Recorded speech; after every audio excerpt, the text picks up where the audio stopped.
Sup everyone, welcome to the X Factor. This is Rosheen, Hoarding Prophet.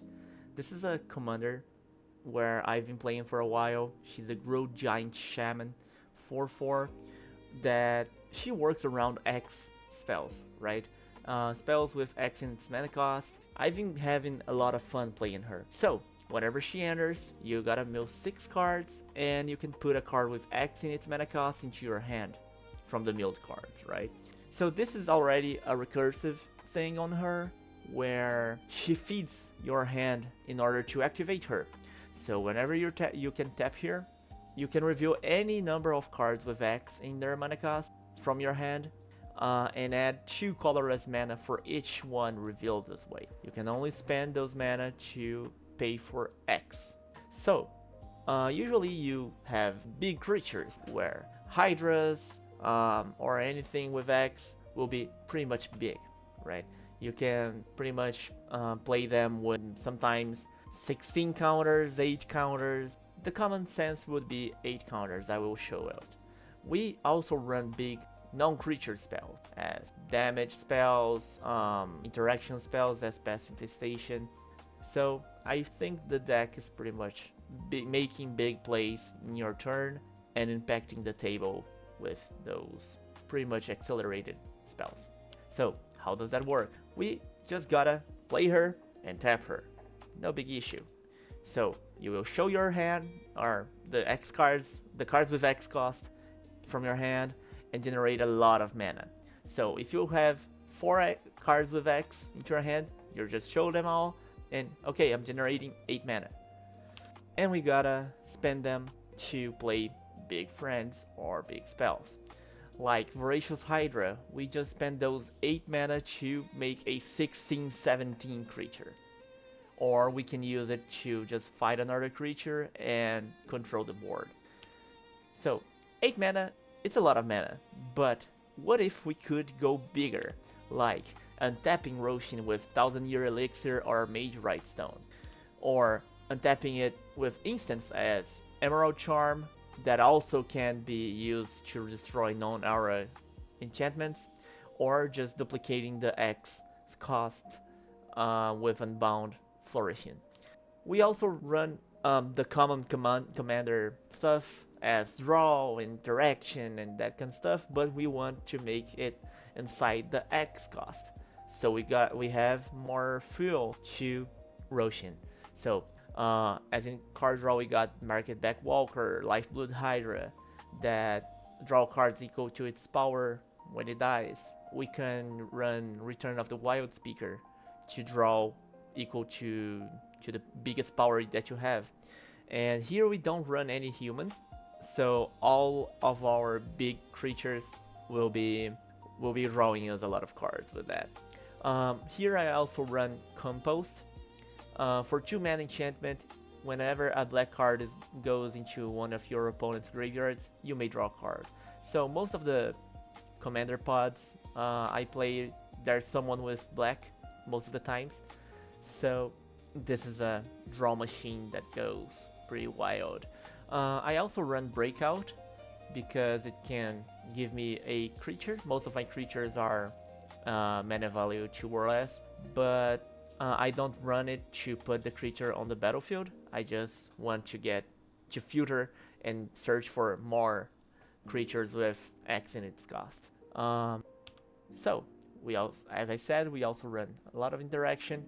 I use those dual-faced spells with lands from Modern Horizons 3 because I run this way. I can have interaction and run less lands, having more space to do anything else. And we have a lot of other cards with X in its cost that interacts with the board. We get Clan Defiance, where it can deal damage to a lot of stuff. We can run Sudden Demise or Exocrine to clear the board, and there's a lot of stuff like that. So we also run some ramp, like Animist's Awakening, revealing the top cards and getting all the lands from there into the battlefield. World Soul's Rage, where you can just deal a bit of damage right here or there and just put the land from your hand into the or graveyard to the battlefield. The graveyard part is pretty much important because when Rosheen enters, we gotta mill the cards and we just get back the one with the X cost. So whenever a land goes there with her, we can run Rosold's Rage to get them back. Elementalist's Palette is a pretty much good card for any X cost deck because whenever you cast a spell with X in its mana cost, it gets 2 charge counters and it can generate mana equals to the charge counters number, so it can go pretty wild and maintain generating a lot of mana. So if Rosheen dies, we can be pretty much okay with ramp, so in order to recast her so we can use her again, but since a lot of times she will be dying because she's the center of the deck that makes the explosive plays, usually we want her to enter and already tap. So that's why we run a lot of things with haste that gives haste to her, like Anger, Rhythm of the Wild, Fires of Yavimaya, any boots like Lightning Greaves, Lava Spur Boots, Swift Foot Boots, and the 1000-year elixir that I showed previously. It also gives her a semi-haste effect, since you can activate her ability as though those creatures had haste, so it's pretty good. So we can do that, but faster. We can do that on the turn 3, 4, even 5 in order to have colored mana to already cast another thing. So how do we win with this deck? There's a lot of ways. We can actually just cast any big creature and start hitting everyone with like 10-10 Hydras with Trample or anything like that. But let me show you guys. So we also have the big spells that does a lot of damage. Like Crackle with Power, Comet Storm can be win conditions from out of nowhere, just having our commander in the battlefield.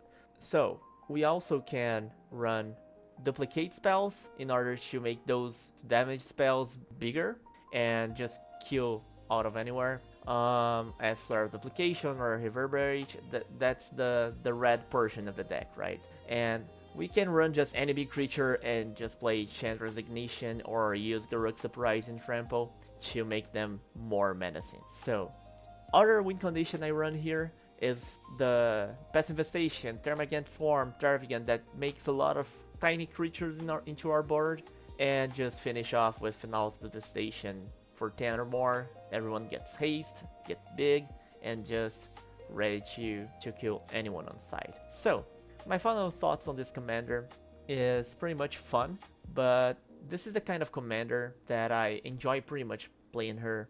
But if you have a specific group of friends that you play together, they will start killing her on site. But that's why on the list I run a lot of ramp and a lot of haste, right? Because so I can play her and already tap her and already do everything I want to do. If Rosheen is left alone, she will pretty much take the game with creatures and big spells. It's pretty slow on the number of creatures you can drop, but all of them will be pretty menacing to everyone, so everyone will be keeping an eye on you. And it's a pretty good like archenemy deck, not for the game itself, but for being the archenemy on the pod. Like everyone will be looking into you, and I pretty much like it because it means that the deck's pretty strong. So yeah, I hope you guys enjoyed it, and see you next time.